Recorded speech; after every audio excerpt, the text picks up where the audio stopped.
are going to continue decoding the book of Daniel. Now, I have here on this first slide, and I also have it on your notes, where you can see how the book of Daniel should be read. You want to read chapters 1 through 4. They are all about Nebuchadnezzar. Then you want to read it in this order, chapter 7, and then 8, and then chapter 5, and they're all about King Belshazzar. Then you want to read chapter 6, and then 9, and then 11, and then 12. You will find they are all about King Darius the Mede. Then you want to conclude with Daniel chapter 10, which is all about Cyrus. And you're going to see over the next several weeks why you need to read it chronological order, because you're going to discover things you never would have known if you did not read it in this order. Now, last week, there was something I didn't really expound on, that I had some emails, calls saying, would you please expound on those 2,300 days mentioned in the book of Daniel? So I don't know if this made it on your notes, but it's from Daniel chapter 8, verse 13 and 14. Is that on your notes? Okay. Just reference this verse and listen. This is from last week. That's why it's not on your notes for this week. But Daniel 8, 13 and 14 is where it talks about, I'm just going to refresh your memory so I can help you understand where we're coming from. Last week in Daniel 8, 13 and 14, now you have to understand this is the King James Version, which is wrong. I don't mean to offend any of you King James only. But it says, I heard one saint speaking, and another saint, and said unto that certain saint which spoke, how long will be the vision concerning the daily sacrifice and the transgression of desolation, to give both the sanctuary and the host to be trodden under foot? And he said to me, unto 2,300 days, and then the sanctuary will be cleansed. Now, how many have heard of that verse before? And how many have tried to figure out the 2,300 days? I can tell you right now, it's not 2,300 days. That's the first problem. Let's listen to this next verse. And I'm going to put the verses up on the screen so that way you guys can follow along, since it's not in your notes and you can reference it. Listen to Exodus 29, 38 and 39. Now this is that which you shall offer upon the altar, 2 lambs of the first year, day by day, continually. 1 lamb you shall offer in the morning, and the other lamb you shall offer at dusk, or in the evening. Okay? Now, I'm going to just read Daniel 8. We're going to go back to that. Let's look at verses 8 through 10 to give us the context of all of this 2,300 days. Here's how it begins, and you should remember from last week what this is talking about. It talks about the he-goat magnified himself exceedingly, and when he was strong, the great horn was broken. The he-goat was what country? Greece. The great horn is Alexander the Great. Okay, this is talking about historically the Babylonian Empire being destroyed by the Medes and the Persians, and now it's Greece's turn. It said, and instead of it, there came up the appearance of 4 horns toward the 4 winds of heaven. And we know that refers to the 4 generals who took charge of the area after Alexander the Great died. And out of them came forth a little horn. And who does the little horn represent? Antiochus Epiphanes of Hanukkah. Okay? And it said it waxed exceedingly great toward the southeast in the beautiful land, referring to Israel. It waxed great even to the host of heaven, referring to Israel, and some of the hosts and of the stars it cast down to the ground and trampled upon them. Okay, so now, here we come. Drum roll. Let's go to the next slide here so you can follow along. Listen to what it says. Daniel 8, 11 through 13. Yea, he magnified himself, referring to Antiochus, even to the prince of the host, and from him the continual burnt offering was taken away, and the place of his sanctuary was cast down, and the host was given over to it together with the continual burnt offering through transgression. And it cast down truth to the ground. And it prospered. Then I heard a holy one speaking, and another holy one said unto that certain one who spoke, how long will be the vision concerning the continual burnt offering? How many of you know they're talking about the continual burnt offering? Okay. How many of you know the burnt offerings are to be every evening and every morning? Okay. Daniel 8:14 in King James said 2,300 days, but that's not what the Hebrew says. The Hebrew says, and he said to me, unto 2,300 evenings and mornings, and then the sanctuary will be cleansed. Okay, he's talking about the sacrifices. Let me show you. Here is Genesis 1:5, where God says, okay, right here, let me show you. Evening and morning, day 1. And Erev, you can see the first circle, Erev and Boker. Boker Tov, good morning. Erev is evening. Boker is morning. Here is in Hebrew, oh, you can see Yom. Do you see in red, Yom is day. That's the Hebrew word for day. And there's Erev and Boker, evening and morning, day 1. Now here's Daniel 8:14. And you will notice it doesn't say Yom. It says Erev and Boker. So the King James is wrong. What he's really saying is there will be 2,300 evening and mornings. And the concern was the continual burnt offering. So we say, and we can see in one day, you have 2 sacrifices. There's a morning sacrifice and an evening sacrifices. So if that's the case, the 2,300 evenings and mornings is 1,150 days. Because there's 2 sacrifices every day, so you cut it in half, and it's not 2,300 days. It's 1,150 days. Does everyone follow me? Now I'm going to show you something else that will be mind-blowing. Okay, let's go to the next slide. How many of you know on the biblical calendar, sometimes there's 12 months, sometimes there's 13 months? Okay, you have the 12th month is Adar, sometimes you add Adar too. This rule is based on the Metonic cycle, which shows within 19 years, you have 235 lunar months. This is what keeps Passover in the spring. And so you know how every 4 years we add a leap day? On the biblical calendar, every 19 years, they have 7 times 13 months to keep it in the cycle. So as far as the Hebrew year, 5,700, there's an Adar 2.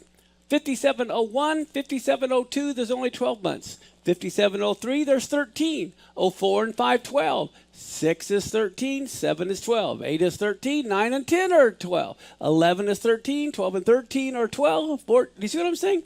So it's not always every other year. Sometimes there's 2 years in between.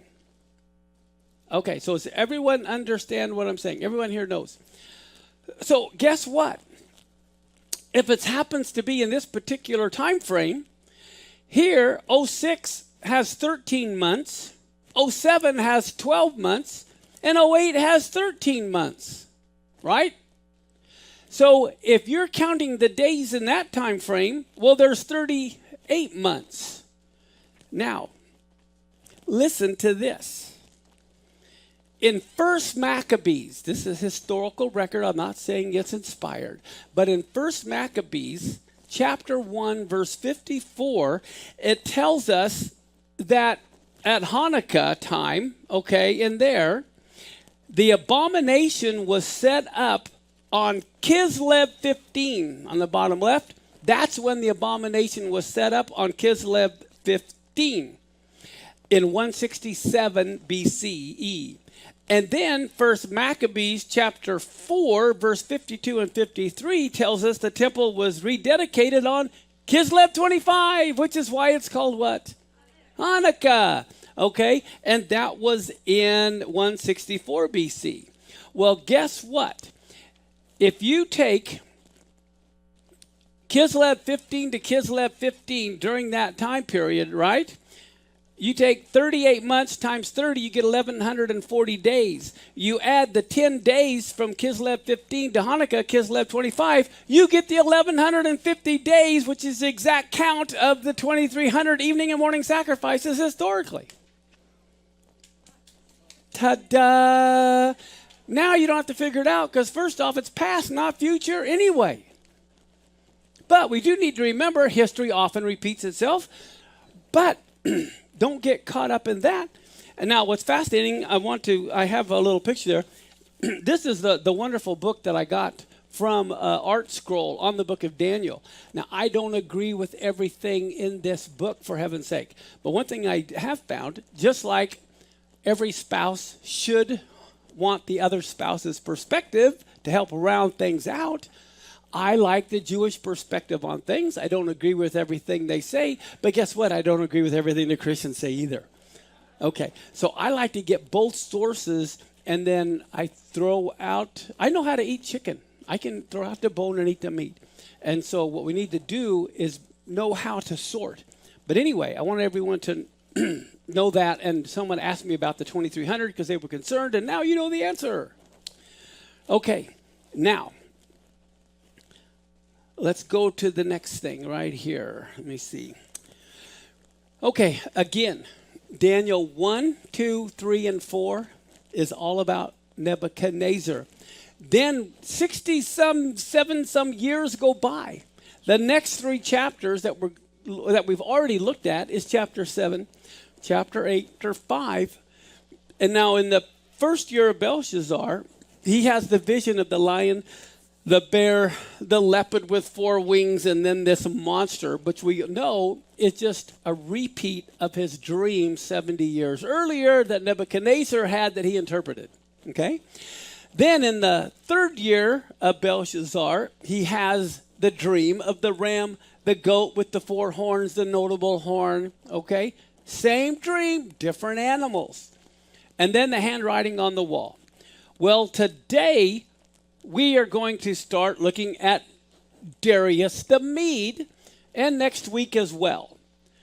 Chapter 6 is all three of these are the first year of Darius.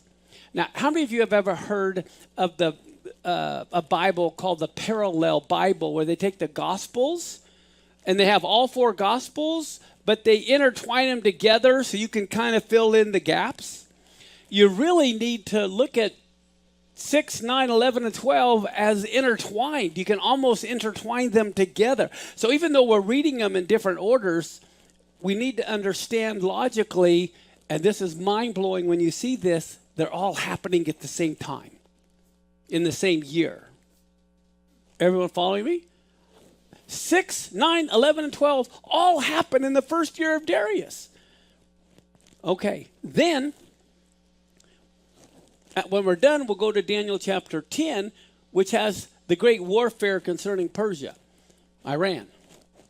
Okay, that's where it ends, Daniel does, with chapter 10. All right, so now we're going to start with today's Daniel message.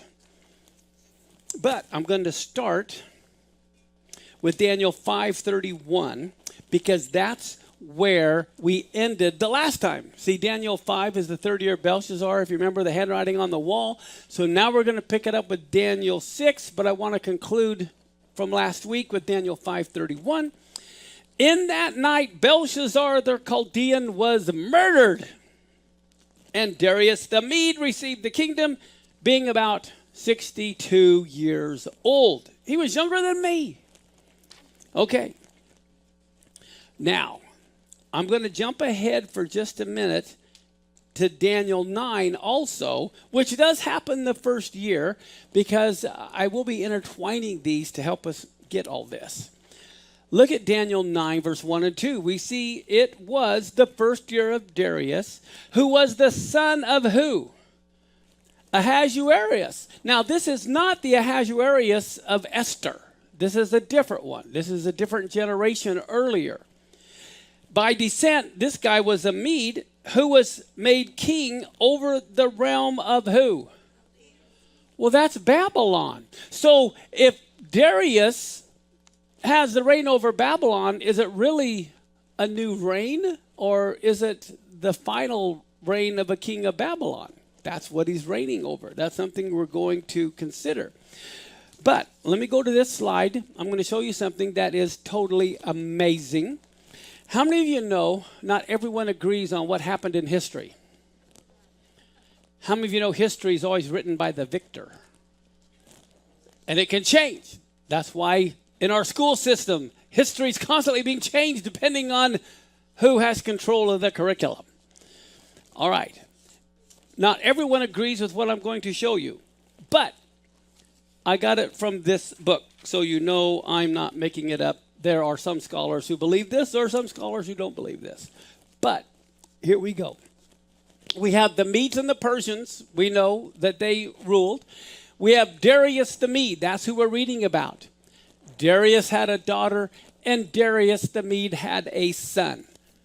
What was Darius the Mede's father's name? All right, Ahasuerus. That's what we just read. Now, how many of you know the next king to take over was King Cyrus, the Persian? Well, guess what? King Cyrus married the daughter of Darius the Mede. Okay, in politics, sometimes there's marriages, especially back then. That's how they solved treaties. That's what Solomon did. He married all these other kings' daughters. Okay, so here you see King Cyrus married the daughter of Darius the Mede, which is why it was easy for him to transition. Now, guess what about his son? His son was named King Ahasuerus after Grandpa. Okay, and this is the King Ahasuerus who married Queen Esther. And guess what? They had a son, and his name is King Darius of chapter 6, verse 1, the one that wanted to rebuild the temple. You can see why, because it's through Esther's line. All right, now this is what comes from this particular book. So I just wanted you to see how it's kind of interesting when you see the family relationships, historically, what is happening. Listen to Ezra 6, 1 through 3, that bottom King Darius. It says, but no, this isn't Darius the Mede. Okay, he was grandpa. Okay, Darius the king made a decree. A search was made in the house of the rolls, where the treasures were laid up in Babylon. There was found at Achmetha in the palace that is in the province of the Medes a roll, and therein was a record thus written. In the first year of Cyrus the king, the same Cyrus the king made a decree concerning the house of God at Jerusalem. Let the house be built, the place where they offered sacrifices. Let the foundations thereof be strongly laid, and the height was 60 cubits, and the breadth 60 cubits. Okay, so this Darius, why is he so much willing to rebuild the tabernacle? Well, it's because that's what King Cyrus says, and what Darius the Mede, grandpa, wanted. I mean, it's all in the family. Okay, now let's go jump to Daniel 6. And we're going to look at verse 1 through 3. It pleased Darius, and again, this is Darius the Mede, to set over the kingdom 120 governors, let's say, who should be throughout the whole kingdom. And over these 120 governors were 3 presidents. Okay, so each president would cover 40 governors, of which what? Daniel was one of the presidents. Talk about a promotion. Daniel is one of 3 presidents that these governors might give account to them. Kind of sounds like Moses and Jethro, okay? And that the king should have no damage. And now look at this. Then this Daniel distinguished himself above all the presidents. So you got 3 presidents, and Daniel is the top dog. He's next to the king. Why? It says, because a surpassing spirit was in him, and the king thought to set him over the whole realm. Now, let me ask you something. If you are a religious conservative and you're going to be set over the whole realm, you're going to have some that don't want you, other presidents that don't want you over everything, because They have a different view. So look what happens in Daniel 6, verse 4 and 5. Then the presidents, obviously this doesn't include Daniel, and the princes sought to find occasion against Daniel concerning the kingdom, but they could find no fault in him. For as much as he was faithful, neither was there any error or fault found in him. Then said these men, we're not going to find anything against Daniel, except we find it against him concerning the laws of his God. Now watch what happens here. Daniel 6, 6 through 9. Then these presidents and princes assembled together to the king. So that means there's like 120 people there. All these governors, everyone's there before King Darius. And they said to him, King Darius, live forever. Now look at this. All the presidents of the kingdom want this done. Hello, liar, liar, pants on fire. Daniel's one of these presidents. He's not even in the room. But they're hoping that King Darius won't see him among the crowd of 120 people. And they say, all the presidents of the kingdom, the governors, the princes, the counselors, the captains have consulted together to establish a royal statute and make a firm decree that whoever will ask a petition of any god or man for 30 days, save you, O king, he will be cast into the den of lions. And then they say, now, we want this done now. We don't want you to think about it. We don't want you to talk to anybody or discuss it. We want this done now, O king. Establish the decree, sign the writing that it's not changed, according to the law of the Medes and Persians, which alters not. Wherefore King Darius signed the writing in the decree. He thought, hey, Daniel's a part of this. If Daniel's a part of this, that sounds good. And what happens in Daniel 6?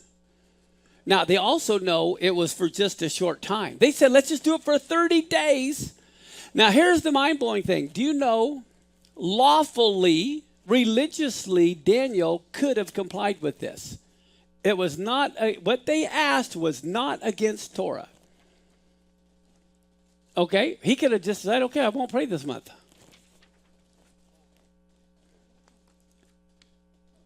So first off, you have to understand that. So what Daniel did was he was bold.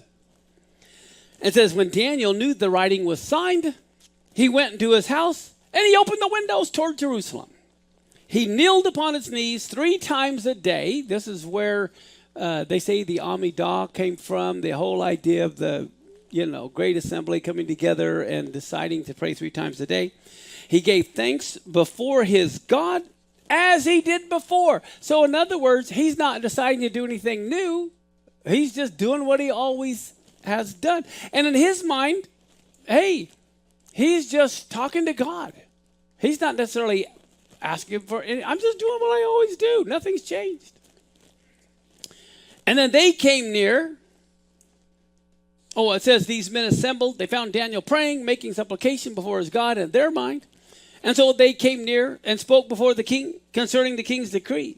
And they said, have you not signed a decree that every man that shall ask a petition of any god or man within 30 days, save of you, O king, will be cast into the den of lions?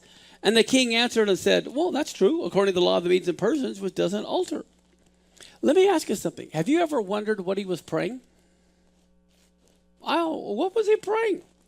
What prayers got him thrown into the lion's den? I know what he was praying.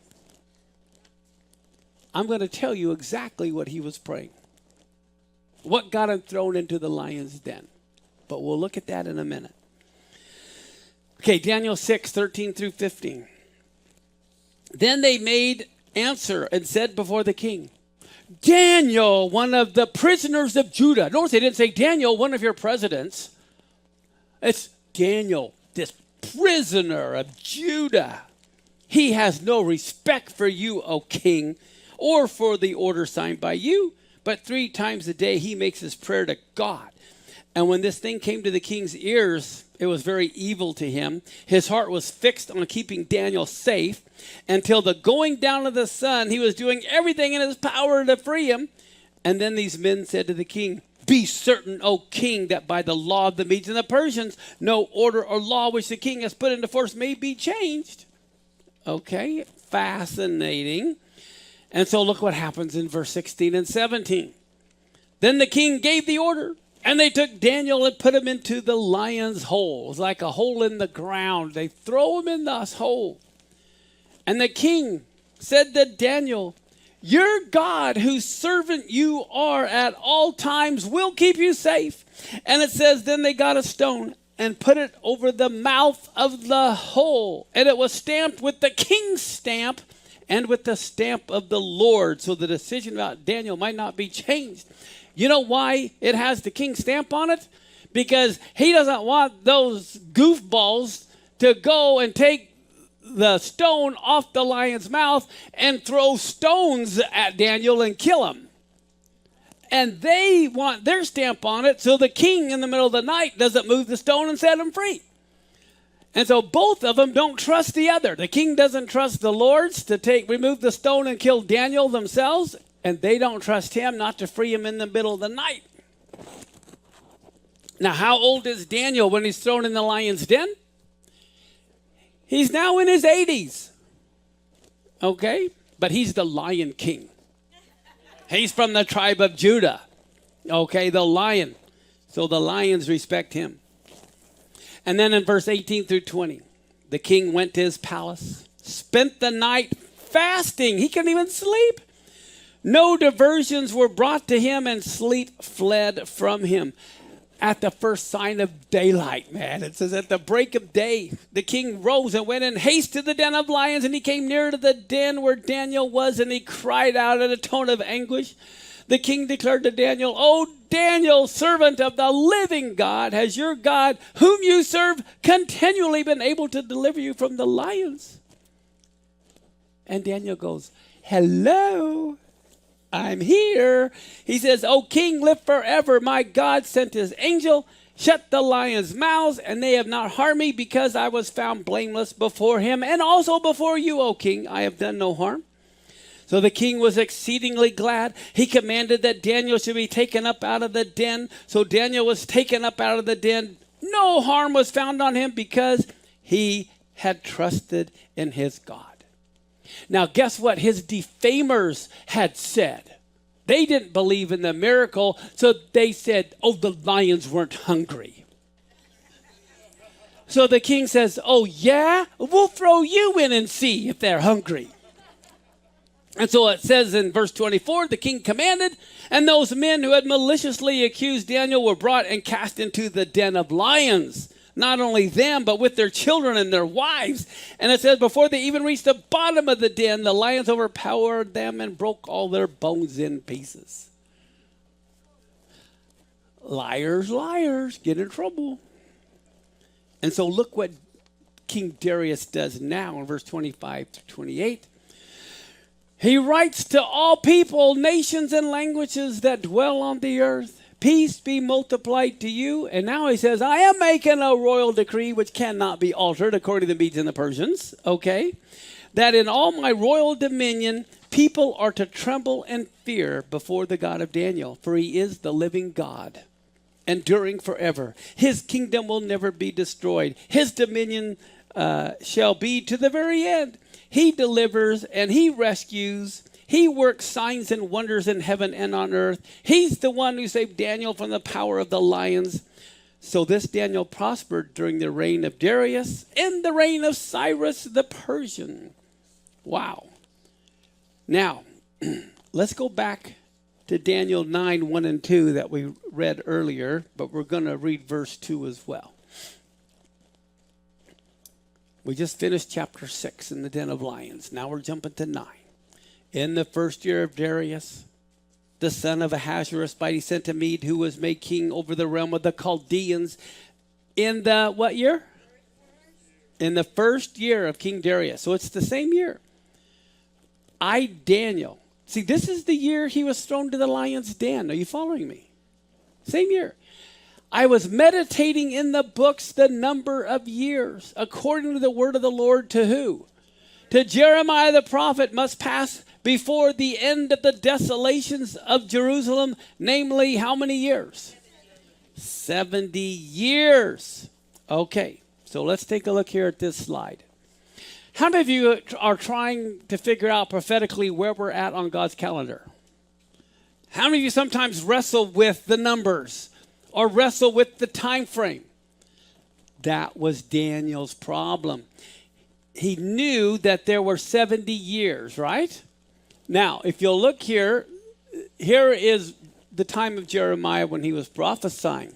And you can remember the king of Judah was Jehoiakim for 11 years. Jehoiakim for 3 months, then Zedekiah for 11 years. But during those 22 years, a lot is happening. You'll notice in the 3rd year of Jehoiakim is when Daniel was taken to Babylon. He was roughly 16 years old. And then in the 4th year was the 1st year of Nebuchadnezzar. And then in the 5th year, they were thrown in the lion's den. And then you go over to the 10th year. This is when 3,000 were taken captive by Babylon. And then in the 8th year, 10,000 were taken captive by Babylon, including the king, Jehoiakim and his mother. And then we find over in the last years of Zedekiah, Jerusalem is besieged in his 9th year. And then in the 10th year, which is the 18th year of Nebuchadnezzar, 832 captives are taken. And then in the 11th year, the temple is destroyed. And so Daniel is reading Jeremiah, and he says, when do these 70 years begin? Do they begin when Nebuchadnezzar's dad, took over? Or maybe they begin when I got hauled off to Babylon. No, maybe they begin when 10,000 were taken captive. No, maybe it's when the temple was destroyed. That's when the 70 years begin. No, maybe it's when Shadrach, Meshach were thrown into the fire at Abednego. No, maybe it's when this year over here, when the 3,023 were taken. No, maybe it's when the glory departed. You can see why he was trying to figure out where the 70 years were. He was even having trouble. You're going to find that. Okay, so let's see.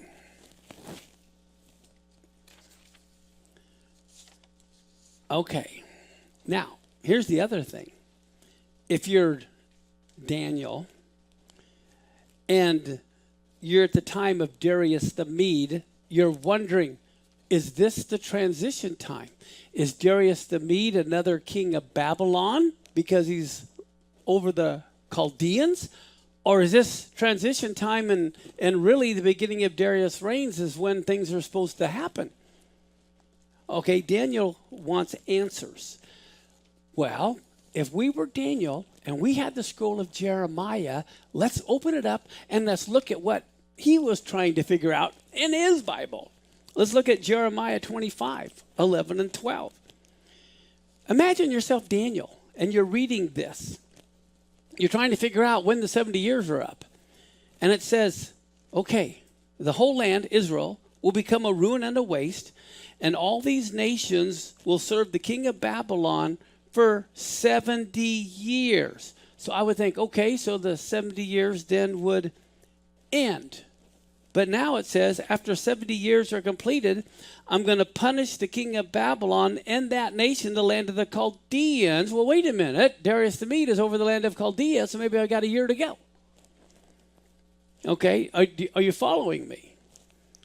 Okay, so this sounds like the 70-year count might begin. Take a look at this little slide I have here. Okay, you'll notice to the far right. How many of you know before Babylon was Assyria? Okay? Their capital was Nineveh. Well, Nebuchadnezzar's dad, they had conquered Nineveh in 612 BC. So the Assyrian Empire moved over to Haran. And then Babylon destroyed the Assyrian Empire in Haran in 609 BC. And if you drop down to 609 BC, where I have Megiddo circled, this is where the famous Battle of Megiddo took place, that is mentioned in your Bible, where Egypt is coming up through Megiddo to help the Assyrians defeat Nebuchadnezzar in Haran. And this is where Josiah, in the Battle of Megiddo, goes to stop Pharaoh, king of Egypt, and he gets killed. This is why there's a new king after King Josiah. Well, then 4 years later, in 605 BC, is the famous Battle of Carchemish, and now the Assyrian Empire is completely done with, and Babylon is in control. So, wow, do we begin the 70 years in 612 and 609 and 605? Where is the standard? Okay, well, let's go look at 2 Chronicles 36, 14 through 17. It says, and more than this, all the great men of Judah and the priests and the people made their sin great. Can you imagine this? The great men of Judah and even the priests and even the people made their sin great. They turned to all the disgusting ways of the nations, and they made unclean the house of the Lord, which he had made holy in Jerusalem. And the Lord, the God of their fathers, sent word to them by his servants, sending them early, sending them frequently, because he had pity on his people and on his living place. But what did the people do? And the princes and the great men and the priests? They put shame on those servants of God, making sport of God's words or Jeremiah's words, and laughing at his prophets, till the wrath of God was moved against his people, till there was no help. So he sent against them the king of the Chaldeans, who put their young men to death with the sword in the house of their holy place, had no pity for any young man or virgin, old man or white-haired. God gave them into all his hands. So when they see the Chaldean Empire came over them, he's thinking, well, wow, maybe the 70 year starts after Darius, who's over the reign of the Chaldeans. But you know what's fascinating about this verse I wanted to bring out, how it talks about how God frequently and early kept sending his servants to warn his people to mend their ways. And what did they do? They mocked them. They made sport of them. Well, look at Matthew chapter 21, verse 33 through 39, where Yeshua says, listen to this parable. There was a landowner who planted a vineyard. He put a fence around it, dug a winepress in it, and built a tower. See, this should remind you of Isaiah chapter 5. If you don't know that verse, reference it and go back and read it. He leased it to sharecroppers and went on a long journey. And when the harvest time of the fruit came near, he sent his servants to the sharecroppers to receive his share of the produce. And the sharecroppers seized his servants. They beat up one, killed another, pelted a third with stones. So again he sent another group of servants, larger than the first. They, however, did the same thing to them. After this he sent his son, saying, they will honor my son. But when the sharecroppers saw the son, they reasoned among themselves, well, this is the only heir. Come, let us kill him and seize his inheritance. And they seized him and threw him out of the vineyard and murdered him. This is exactly what the Lord is referencing. The people of his day were just the same as those in Jeremiah's day. Now, if you're Daniel and you're reading about history, you're thinking, well, maybe the 70 years is based on them not keeping the Shemitah cycle. Look at 2 Chronicles 36, 18 through 22. It says, and all the vessels of the house of God, the great and the small, and the stored wealth of the Lord's house, and the wealth of the kings and his chiefs, Nebuchadnezzar took away to Babylon. And then it says the house of God was burned, and the wall of Jerusalem was broken down. All of its great houses were burned with fire. All of its beautiful vessels were given up to destruction. All who had not come to death by the sword, he took away prisoners to Babylon, and they became servants to him and to his sons till the kingdom of Persia came to power. So now Daniel's thinking, okay, the 70 years ends when Cyrus, king of Persia, comes to power, because Darius the Mede isn't a Persian. So definitely it's after Darius the Mede. And so I still got another year to go here, or how long does Darius the Mede gonna? We know he only reigned 1 year and then died. But Daniel, during that first year of King Darius, is trying to figure out where to count the 70 years. And if he reads this and it's until the kingdom of Persia, he goes, wow, wonder how long I've got till the kingdom of Persia comes to power. And then look, it says, so that the words of the Lord, which he said by the mouth of who? Jeremiah might come true till the land had pleasure in her Sabbaths. For as long as she was waste, the land kept the Sabbath till 70 years are complete. Oh, wow. So the 70 years are until the Sabbaths are complete.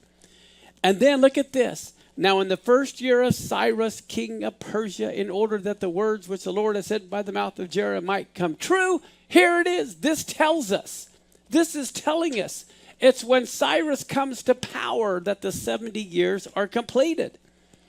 The spirit of Cyrus, king of Persia, was moved by the Lord. He made a public statement and had given it out to all of his kingdom, and he even put it in writing. Now, some historians say that Cyrus began his reign in 539 BC. So when we get to Daniel 10, it's the third year of Cyrus, which means it's like 537, 536 BC. But get a load of this. We find in Zechariah, which is 19 years later, there's a different Darius, okay? And it goes back to the verse I read that happened today.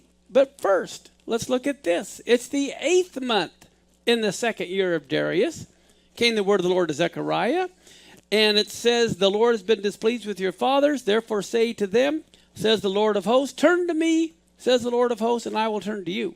This is like in 520 BC at this time, because it's like, 20 years later. Cyrus was like 540. 20 years later, it's 520. This is the other Darius now. Well, look at this, Zechariah 1, 7, and 8. And then on the 24th day of the 11th month, a few months later, here's when he sees the red horse in the myrtle trees, which is today. But I want to point out the next verse in chapter 12.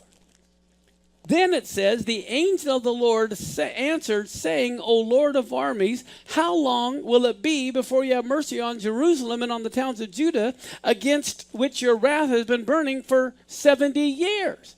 Well, now wait a minute. This is 20 years after we thought the 70 years ended. So is this 70 years talking about a different 70 years?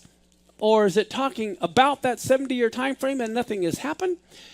You can see why prophetically things can be confusing. All right? Okay. Now, let me see where I'm at. Let me show you this. This is mind-blowing.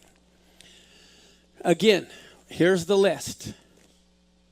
We're in Daniel 6. We just finished Daniel 6 where he's thrown into the lion's den for praying.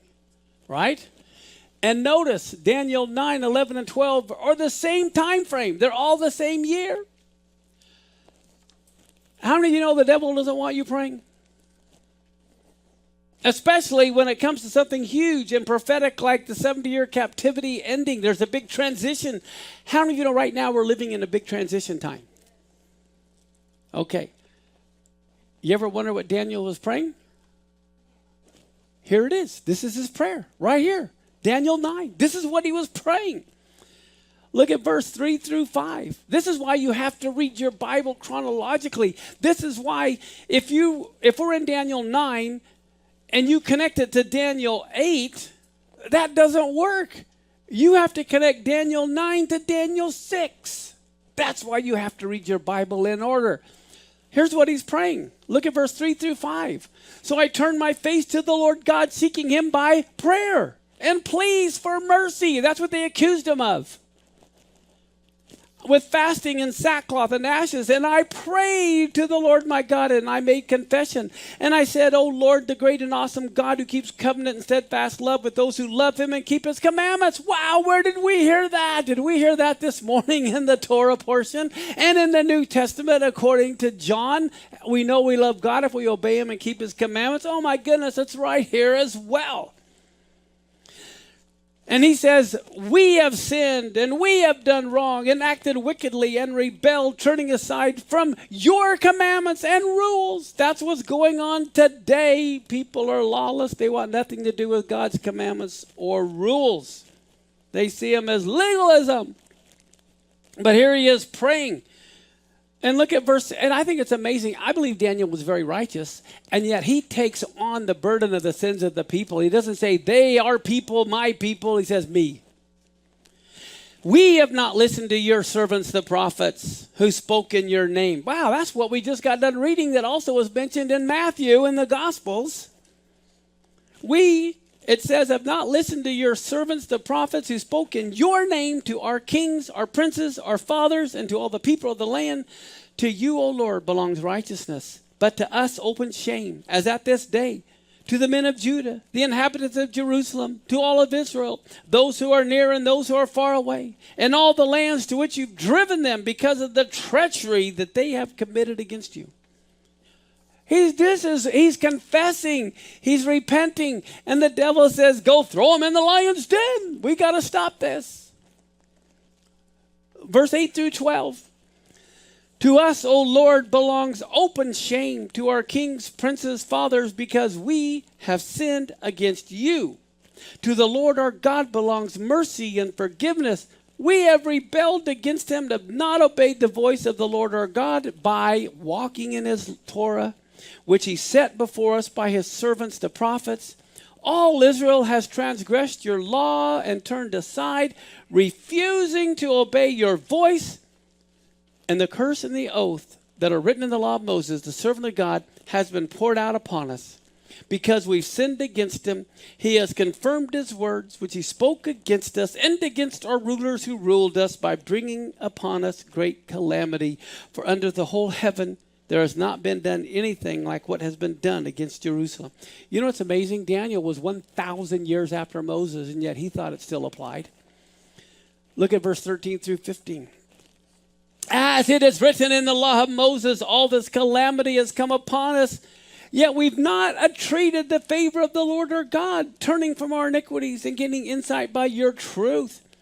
Therefore the Lord has kept ready the calamity and has brought it upon us. For the Lord our God is righteous in all the works that he has done, and we've not obeyed his voice. And now, O Lord our God, who brought your people out of the land of Egypt with a mighty hand and have made a name for yourself, as at this day we have sinned, we have done wickedly.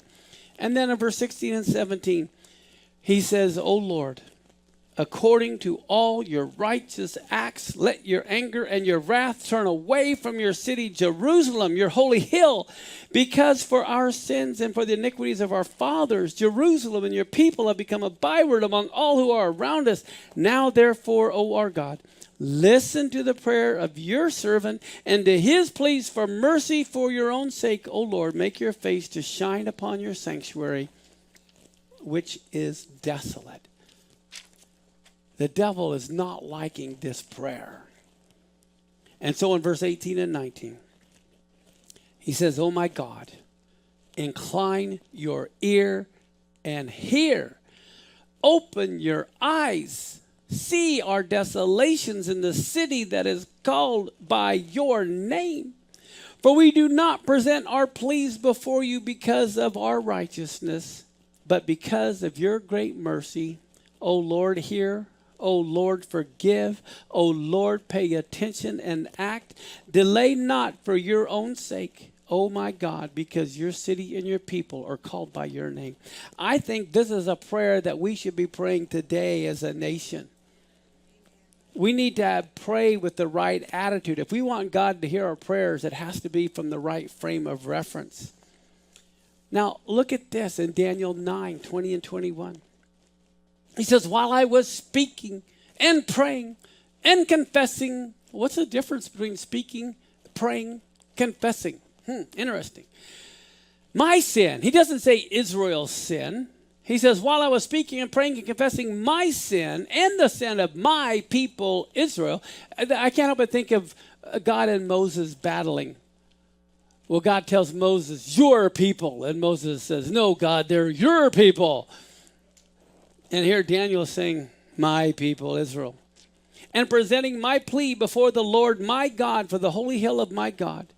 While I was speaking in prayer, look at this, the man Gabriel, whom I had seen in the vision at the first, came to me in swift flight at the time of the evening sacrifice. That's 3 in the afternoon. But now here's what's interesting. It says, whom I had seen in the vision. Well, there is no vision in Daniel 9. In Daniel 9, he says, the man Gabriel came in the vision I'd seen at the first. So what vision is he talking about? It was the vision from the third and final year of Belshazzar. Look at Daniel. And I believe it was the vision of the ram and the goat. Okay, see the third year of Belshazzar? The first year, there was the lion, the bear, the leopard. And then in the third year, it was the ram and the goat. And I believe that that is the vision he was asking about. And look at this.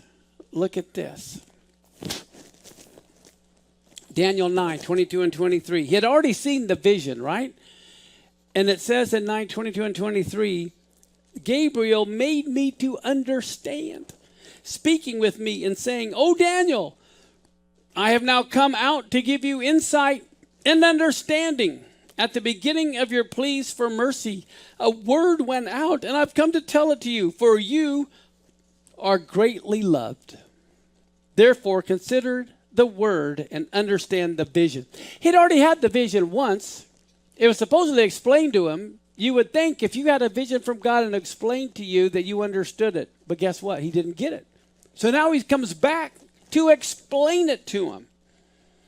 And he says, you are greatly loved. You know, 3 times it is written that Daniel is greatly loved.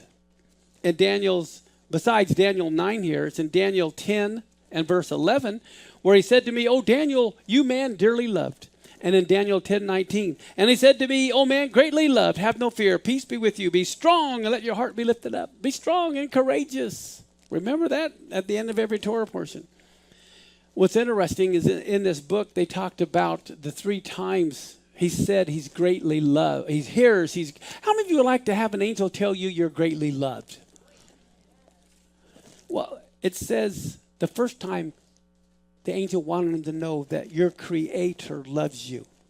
The second time it was because the heavenly host loves you too.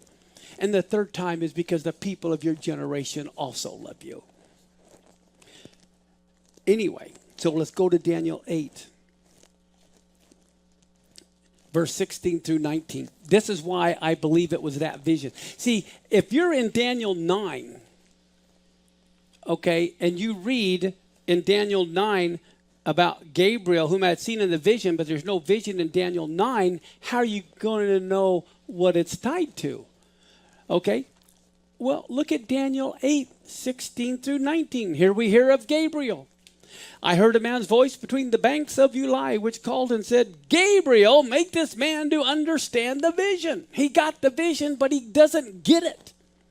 So he came near where I stood, and when he came, I was afraid, fell on my face, and he said to me, understand, O son of man, at the time of the end shall be the vision.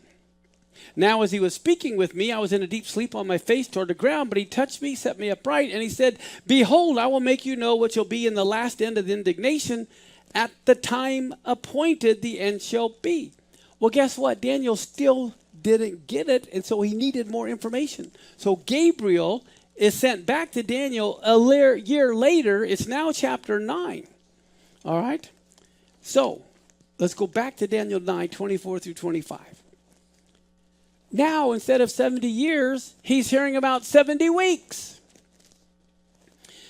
He says 70 weeks are decreed about your people and your holy city. And look what is supposed to happen. To finish the transgression, put an end to sin. Has that happened yet? Okay, so we got to understand parts of this prophecy haven't been fulfilled. Some of it has. To atone for iniquity, to bring in everlasting righteousness. Has that happened yet? To seal both vision and prophet, and to anoint a most holy place. Know therefore and understand from the going out of the word to restore and build Jerusalem. Okay, that happened with King Cyrus. To the coming of an anointed one, or the Messiah. This is Mashiach. This could be saying until the Messiah, a prince. As in Isaiah 9, 6, and 7, he's called the prince.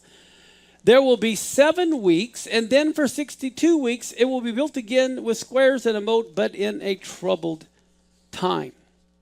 Okay. Well, get a load of this. Now, 70 weeks is really 70 weeks of years. It refers to 490 years. When this says 70 weeks, it doesn't mean 70 literal. It means 70 Shemitah cycles. Okay? And 70 times 7 is 490 years.